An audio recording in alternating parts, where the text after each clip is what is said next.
Orissa public service commission civil service की परीक्षा पास करने वाले ऐसे व्यक्ति की जिन्होंने सूरत में लूम्स कारखाने में काम कर आज सिविल सर्विस की परीक्षा पास कर ली है।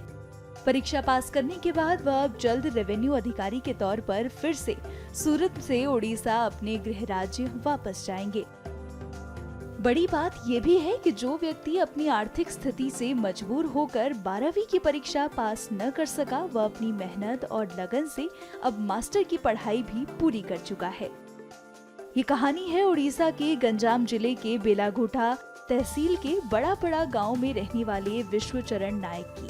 आर्थिक स्थिति सही न होने की वजह से वर्ष 2001 में 12वीं की परीक्षा पास न कर पाने की वजह से वह नौकरी की तलाश में सूरत पहुंचे थे। सूरत आने के बाद विष्णु ने सूरत के लूम्स कारखाने में नौकरी की शुरुआत की।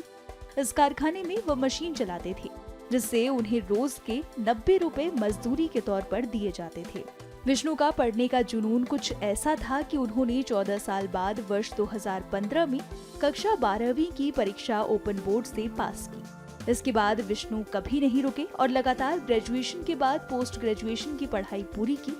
वर्ष 2021 में मास्टर इन पॉलिटिकल साइंस की परीक्षा पूरी करने के बाद उन्होंने यूजीसी नेट की भी परीक्षा पास की और एक कॉलेज में प्रोफेसर और रिसर्चर के तौर पर नौकरी करने लगे। लूम्स कारखाने में मजदूर के तौर पर नौकरी करने वाले विष्णु अब सूरत के कॉलेज में प्रोफेसर और रिसर्चर बन गए थे, जिसके बाद उन्होंने उड़ीसा के OPSC Orissa public service commission की परीक्षा देने का निर्णय लिया और पहली बार में उन्होंने ये परीक्षा पास कर ली। जल्द ही वह उड़ीसा में रेवेन्यू अधिकारी अथवा लेबर अधिकारी के तौर पर नौकरी ज्वाइन कर लेंगे। मैं 2001 में 12वीं परीक्षा देकर मैं सूरत आ गया था, क्योंकि मेरा जो आर्थिक और सामाजिक स्थिति वो बहुत अनुकूल नहीं था, तो मैं इसलिए यहाँ पर काम करने के लिए और जीविका निर्वाहन करने के लिए आया था। और जब मैं यहाँ पे आके मैंने बॉबिन और मशीन चलाया था लूम्स के कंपनी में। फिर मुझे 2004 और 5 में मैंने शायद इस समय में मैंने फिर से रिटर्न गांव गया। मेरा शादी 2009 में हो गया था। 2009 में मुझे फिर आर्थिक संकटन धीरे धीरे आया और 2010 में मैंने फिर मजबूरन सूरत को ही चुना था आने के लिए, क्योंकि यहाँ पे इंस्टेंट मुझे कमाने के लिए कोई ना कोई जॉब मिल जाएगा।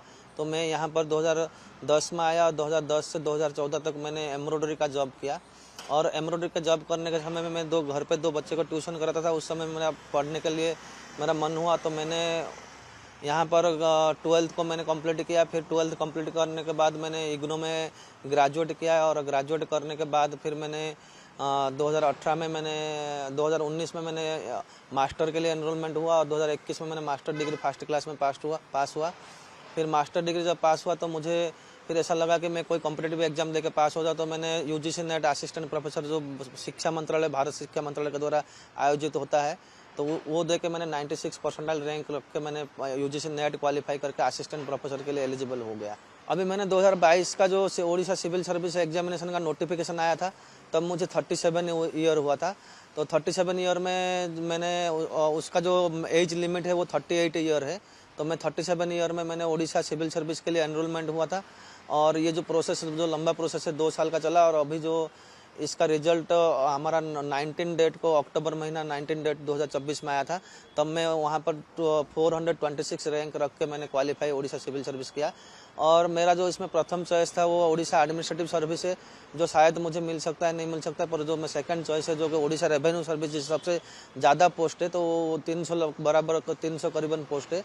तो रेवेन्यू सर्विस या लेबर सर्विस में से मुझे मिलने के लिए कोई ऐसा चांसेस लग रहा है, पर यह अभी तक तय नहीं हुआ है। वो ओरिएंटेशन प्रोग्राम होगा हमारा पहला दिन, तो उस दिन हमको बता दिया जाएगा कि आपको कौन सा कैडर में मिला है।